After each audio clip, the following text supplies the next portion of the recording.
The sky above New Earth shimmered with orange dust. The last rays of sunlight streaked across the rusted auction boards, where sorrow hung heavier than the heat. This was the borderline district, where refugees came, and sometimes were taken. Ryan walked quietly through the crowd, a human among aliens. He kept his coat collar high, eyes low.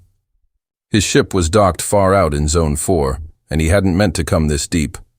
But something pulled him here. Then he saw her. She stood on the rusted platform, holding a small child tightly. Her skin was a pale shade of lavender, delicate but bruised. Her eyes, wide, glowing a soft teal, were full of fear and pleading. The announcer's voice barked above the noise. One labor bond, female, strong, silent, healthy. Has a child. Human buyer must agree to care for both. No one bid. Do I hear one credit? One? She cooks, she cleans, she… Ryan raised his hand. 10. The crowd fell silent. The mother turned, stunned. Her lips parted, but no words came. The child, barely older than 3, clung to her leg. The bureau announcer blinked. Sold to Human ID Ryan Venn. Ryan stepped forward and handed over the credits. The transaction was fast. Paper, digital imprint, done. No one cared for names or backstories here. She was simply removed from the platform and placed in front of him like a product. Still holding her child, she stood motionless. Ryan looked her in the eyes.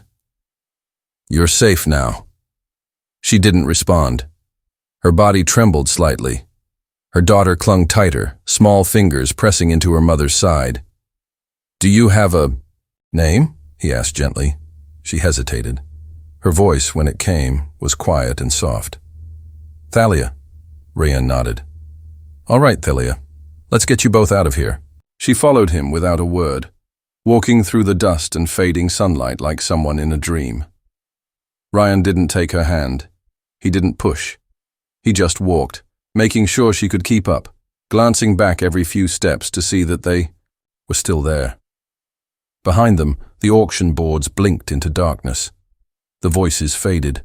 The borderline was already preparing for tomorrow's despair. But in the fading light, one human and one alien mother stepped into something different. Something unspoken, unfamiliar, and fragile. A beginning. Ryan didn't take them to a cage. He didn't bring them to some basement or make them sign contracts. He took them home. The place was quiet, tucked near the outer curve of District 4, where the wind was softer and the night lights glowed, like lanterns in a dream. It wasn't large, just 2 rooms, a kitchen, and a sitting area with a soft heater built into the floor. But it smelled clean, and the air was warm. Thalia stood at the doorway, unsure. Her daughter peered around her legs, wide-eyed. You can come in, Ryan said gently, holding the door open. She hesitated, then stepped inside. The door closed behind them with a soft click. The silence that followed felt heavy, not with danger, but with unfamiliar peace. You must be hungry, he said. Yeah. Sit, I'll make something. Thalia didn't move. You don't want me to do it? No, Ryan said, already pulling out supplies from the small cupboard.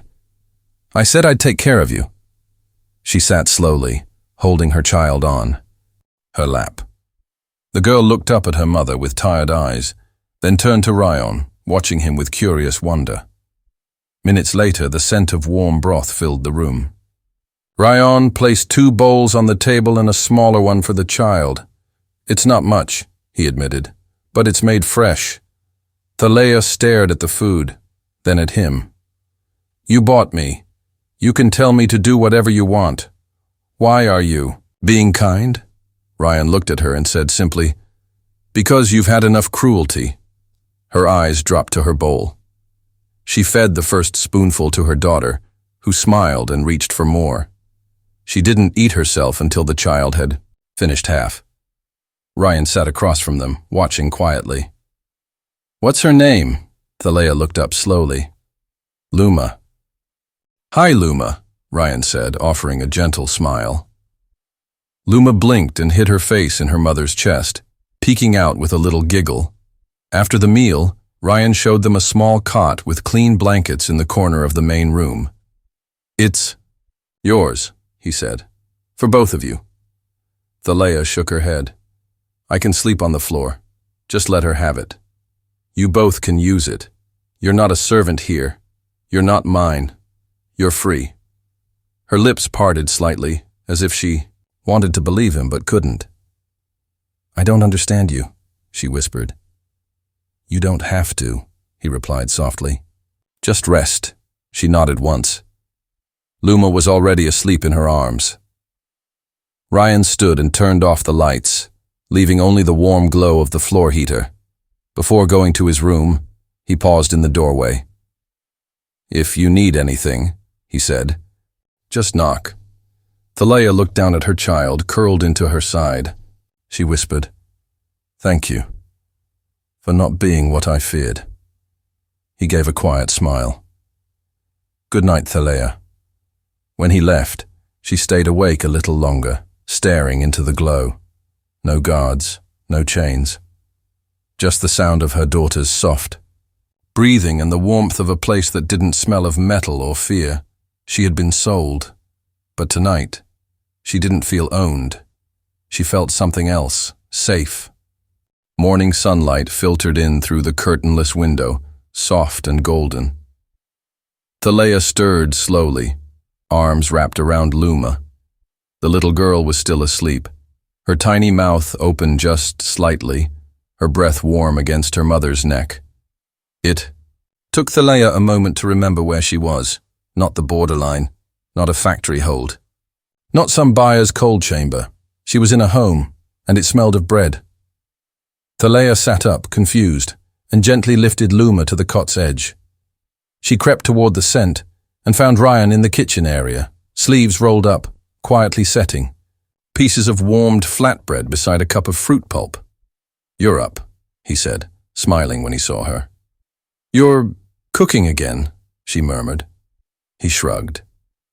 "I like mornings, and I had supplies." Thalea glanced down, embarrassed. "You didn't need to do this. I should be the one serving you." Ryan looked at her, serious now. "No, you don't serve me.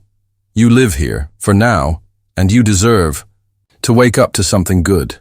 Her lips parted again, no words forming. She wasn't used to being treated gently. She wasn't used to being treated like a person. "I can clean," she offered softly, "and wash. I'm good at fixing fabric or tending plants." He smiled. "Then do what brings you peace, not obligation." Thalea blinked. No one had ever said that to her. Just then, Luma toddled in, rubbing her eyes. She walked straight to Ryan, who crouched down and offered her a warm piece of bread.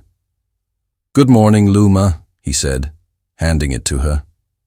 The child took it with both hands and gave him a sleepy smile. "Hi." Thalea nearly gasped. "She doesn't talk to strangers." "She doesn't see me that way anymore," Ryan said gently. They ate together that morning. It was quiet, but not empty. Between bites, Thalea watched Ryan when he wasn't looking. He was rough in some ways. His fingers bore old scars, and there was a tiredness in his eyes that said he'd seen more than most. But his voice never raised. His hands were never clenched, and he always moved slowly when near her or Luma, as if afraid to startle them. After breakfast, she helped him tidy up. Their hands brushed once while reaching for the same cup. Thalea pulled back quickly, cheeks darkening with a soft violet hue. "Sorry." "It's okay," Ryan said quietly. "I don't mind." For the rest of the day, she mended an old throw blanket and let Luma play in the warm patch of sun near the wall. Ryan worked on a small engine in the other room, but he came out now and then, asking if they needed anything, always watching, but never hovering. Later, when night returned and stars blinked through the window, Thalea stepped outside for the first time. The breeze was cool. The sky above the edge of the district looked endless. She didn't hear Ryan approach behind her, but she felt his presence. "You okay?" he asked softly. She turned her head slightly. I thought being sold would be the end of me. But it brought me here. He leaned on the doorway. Funny how things turn sometimes. She was silent for a moment, then said, I was so scared of what you might want from me. I know, Ryan said. I saw it in your eyes. She looked up at him. And now I don't know what to do with this peace you give me. Ryan met her gaze, steady and warm. Then just stay. As long as you want. No debt, no expectation. Just stay. The breeze brushed her hair back, and for the first time in years, her lips curved into something she hadn't known still lived inside her. A smile. And in that moment, the night felt less empty. Days passed, each one gentler than the last. Thalia found herself rising early, not out of fear or routine, but choice. She began to hum again, soft tunes from her homeworld she thought she'd forgotten. Luma laughed more now, chasing light, through the cracks in the floorboards, her voice echoing like sunshine through the small home. Ryan watched all of it quietly. He didn't try to own their joy. He simply made space for it. One afternoon while Luma napped, Thalia joined him outside. He was working beneath the sheltering wing of an old hover cart, grease streaked on his arms. She carried him a drink, cool, water laced with crushed mint leaves. You work too much, she said, kneeling beside him. He chuckled. Can't let the roof fall in on us. You could let me help.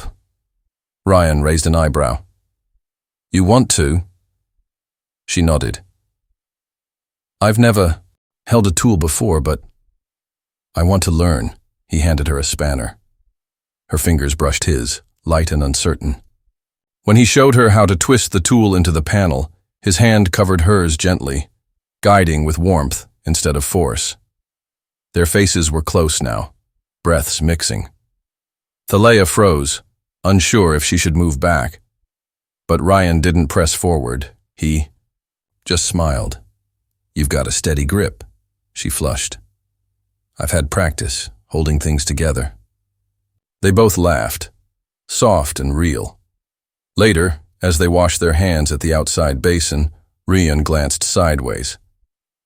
You're different now. Thalia looked at her wet hands. You mean I don't flinch anymore? He hesitated. Yeah, she dried her fingers, then touched his wrist, just briefly. You gave me back my name. You gave Luma back her light. Of course I'm different. That night, when the stars came out and the sky turned velvet, Luma curled against Ryan on the floor, while Thalia folded blankets nearby. She likes you, Thalia said softly. Ryan smiled. She's amazing. She deserves the world. So does her mother, he added, meeting Thalia's eyes. Her heart stuttered. She rose slowly and came to sit beside him. Luma murmured in her sleep between them. Thalia looked down, hands fidgeting, in her lap. Ryan, she whispered, do you know what it's like to feel unworthy of kindness? He nodded. I do. She lifted her gaze. Then why do you keep giving it? Because you're not unworthy. You're brave. You survived. And I care. The quiet that followed was filled with something more than silence, something growing. Thalia leaned in, just enough for her shoulder to touch his, and he didn't move away. Instead, he rested his hand gently on hers. They sat like that, breathing, together, not as a buyer and what had once been sold, but as two souls beginning to heal, and maybe, slowly, something even deeper. The wind carried the scent of early spring, fresh soil, budding leaves, and warmth rising from the earth. It had been over a month since Thalia and Luma arrived at Rion's doorstep, but it already felt like a different life. Not the past, not a transaction, something whole, something real. That morning, Luma had drawn something on the wall with a stub of blue chalk, a stick-figure family, one tall, one with antennae, and a small one in between. She'd pointed proudly, giggling. Mama, me, and Rion, Thalea, had stared at it, heart tight, unable to speak. Later, while Luma played outside, Rion found Thalea standing in the middle of the small kitchen, lost in thought. "Is everything okay?" he asked gently. She turned to him, her voice soft. "You know, when I was sold, I thought I would disappear, that I'd become no one." She stepped toward him slowly. "But you saw me. Not what I was forced to be. You saw me." Ryan said, "Nothing." He just waited. He always waited. Not pushing, not pulling. "I want to stay," she said, voice trembling now. "Not because I owe you, but because I choose you." His breath caught. "And I want Luma to grow up seeing what real love looks like. Not fear, not survival, but something gentle, something safe." Ryan reached for her hand. "Then let's build it, together." Her fingers curled into his. He leaned forward, touching his forehead to hers. "Thalea, I fell for you the first time you smiled." She let out a small laugh, tears filling her eyes. "That was only 3 weeks ago." "Longest 3 weeks of my life," he whispered. Her lips brushed his then, soft and slow. A kiss that wasn't rushed, wasn't stolen. It was something freely given finally, from her own heart. When they pulled apart, her cheeks were flushed, and Rian looked at her like she was the only star in his sky.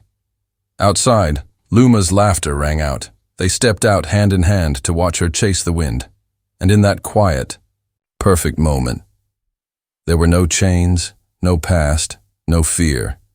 Just a little home, a hopeful child, and 2 people who found love where no one expected it. Thalea glanced up at Ryan, her voice like a melody. "You didn't buy me, Ryan. You saved me." He pulled her close and kissed the top of her head. "No, we saved each other." And the sky above them opened wide with light, like it too believed in second chances.